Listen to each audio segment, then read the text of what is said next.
Hi, welcome to Quid Pro Quo. I'm Rin. And I'm Zach. And today we're talking about indie publishing. So indie publishing is another name for self-publishing. And we have some ideas on why you should indie publish and then also some of the cons of indie publishing. Yeah, so we're not going to talk about too much about the process because that will be way more than 10 minutes long. But just kind of digging into the why behind indie publishing, one of the biggest issues inside of the publishing world these days is that the vast majority of authors don't get enough help promoting their work. And that leads to a really disturbing statistic. According to Jared Kuritz, who is one of the lead people at Mimbres Press, 94 to 96% of books published through traditional means, so through an agent and with one of the big five publishers, 94 to 96% of those books fail to make back their investment. So the amount of money that the company puts into paying the editor and paying the author and paying for print and paying for distribution, that money is just going into a hole and it doesn't come back out, which means that these companies are leveraging the 4 to 6% of writers, your James Pattersons, your Brandon Sandersons, like your big names, in order to fund all of these smaller projects, which are just money holes. So self-publishing allows you to, and indie publishing allows you to avoid that mess right there. Exactly. Another pro is you have control over all aspects of the publishing process, meaning you have a lot more of a say in the final product. Like when I published my book, I got to choose the font I wanted in, which in traditional publishing, the chances I would get to do that are just so slim. Right. But I really like Baskerville, so I printed my book in Baskerville. Nice. And covers are another big thing, is that authors oftentimes don't have lots of say over the cover. I remember I was in this class and we had a local author come in and talk to us because we had read his book for this literature class. And he mentioned how he hated the cover of the book that the publisher picked. And you can avoid that with indie publishing because you're in charge of all of the production. I would say this is a pro for some people and a con for other people, but no querying. Yep. Querying can just be a nightmare. It's a lot of work. It's time intensive. And some of us have rejection-sensitive dysphoria. Hello, all my other ADHD people. Where it's just really hard to get rejected and it takes a hit on your self-worth. And I'm not saying that's how you should be. I don't think we should be like that, but sometimes it's unavoidable. Right, and querying is inherently a subjective process where it's like you're trying to find the one person who is willing to take a bet on your stuff. And it doesn't really reflect the quality of your stuff, especially if the agent doesn't even look at the draft as a whole and is just looking at your pitch. It's not about the quality of your writing. It's about how good you can sell yourself or how well you can sell yourself. And how well you can sell yourself aligns with their perception of the market, that's where it gets tricky right there, is aligning with the perception of the market. So, because we're not writing for the market, we're writing to write, and agents are looking to sell stuff for the market. Yes. I was at a writing conference in the spring, and we listened to Mason Deaver's experience. They're a non-binary author, and they wrote I Wish You All the Best, which is a book about non-binary protagonists. And, they had a really hard time, getting their book in, because you hear all these things about, the market wants, LGBTQ stuff. Mm-hmm.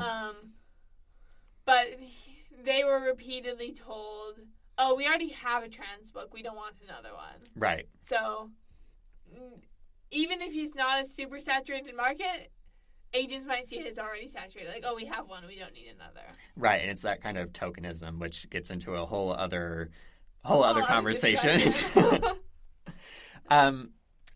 Let's kind of transition over to cons. And I think just on the outset, I would just want to throw this out there that indie publishing is starting a business.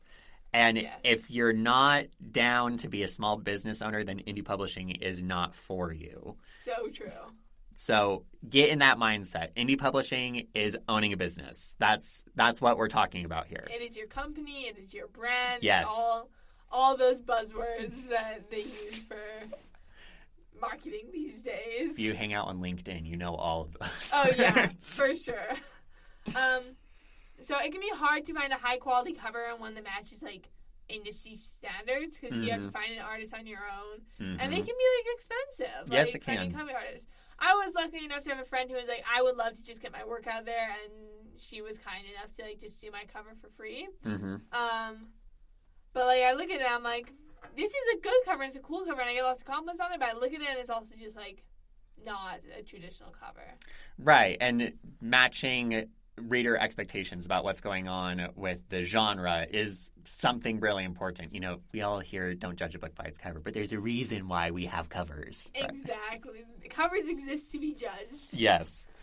The next thing is copy fitting, which is, for those of you who don't know, like, publishing lingo, it's when you adjust, I believe, the leading and I think it's called the kerning, in, like, the spaces between lines and the spaces between letters to make the book look nice. And if you're using a program like InDesign, which is what the pros use, you turn on H and J, hyphenation, justification stuff, and then it's highlighted in various shades of yellow, and you want to get it from dark yellow to lighter yellow or to white. And it's really hard to, like, look at something and, like, know whether it's been copy fitted or not. Like, I recently, like, read your, like, magazine mock-up, and I was like, I can't tell if this has been copy fitted. But once it has been copy fit, it looks like there's just a je ne sais quoi.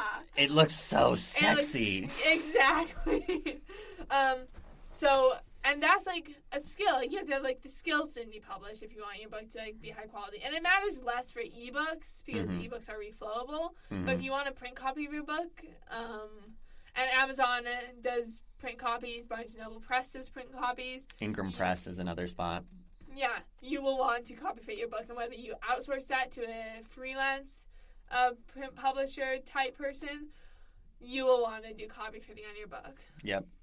Something else to think about when you're doing indie publishing is that indie publishing suffers from this problem that indie game design doesn't, where there's kind of a social stigma around indie publishing, where the idea is that because traditional publishing supposedly screens out bad books, and I would argue that it doesn't actually screen out bad books. It just screens out bad books written by unknown authors.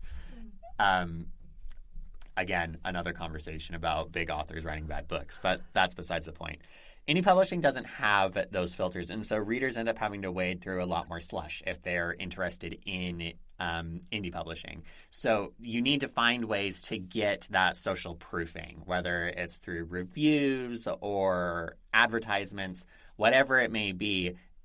Acquiring and promoting that social proof is a really integral part of the indie publishing model. Yeah, and the next point is it's all, like, everything is on yourself, which we've talked about this, but specifically the marketing. And we opened the episode with a stat of, like, 94 to 96% of books, like, fail to make back their investment because they aren't being marketed and, like, put out into the world as much. Personally, marketing is the bane of my existence. It is so hard and so much work, and the main way I do it is through, like, Instagram Reels and TikToks, but I haven't had time to, like, I would say sit down, but I film all my reels and stuff standing up. But, like, I haven't had time to, like, sit down and record reels for months now, so I'm not not seeing more growth on my Instagram. Like, Instagram stops pushing the reels that I do post. Like, the algorithm is not fun. Yeah, and figuring out your marketing strategy is something that is really hard. Are you going to pay for views? Like, are you going to pay for views? Are you going to try and game the algorithm? And if you're going to game the algorithm, how are you going to stay on top of the different changes inside the algorithm that go throughout time? So marketing is hard. It's not something that either of us are super comfortable with, but it's just one of those things that you have to think about. Because here's the thing, guys. Even if you were to go the traditional publishing route, you would still probably be responsible for the vast, vast majority of the marketing. So you just get to choose if you're doing it in the context of a traditional publishing model versus an indie publishing model. You're still going to have to market your stuff. Yeah. And I will say marketing in person is slightly better than marketing online. Oh, yeah. Like, I did the farmer's market in the city where we live, and it was actually just, like, so much fun to talk to people, and people were, like, genuinely interested in it. Cause Yes. they're like, oh, this is a local author. Now I know the author, and, like, they signed my book. Yep. So it's slightly better if you can do it in person and go to, like, cons, conventions and conferences, and farmers markets and makers markets and all those things. Yes. Yeah. Again, indie publishing is a small business, and you have to like do some research before you start a small business. Mm-hmm. So hopefully this episode has been helpful in you maybe pushing you one way or the other. Like maybe you don't mind querying and marketing, and you're like, yeah, I'll go for the traditional publishing route. Or maybe you want to like challenge yourself. Like that's what I wanted to do. Is I wanted to challenge myself and like learn the self-publishing process in case I ever had to do it again. Yeah, each of the two processes have different challenges associated with them, and they're two very different experiences. So we hope that with kind of this information, you can make a good decision. We'll be coming back to talk about these topics again in the future. But until then, thank you for joining us. We'll see you next time.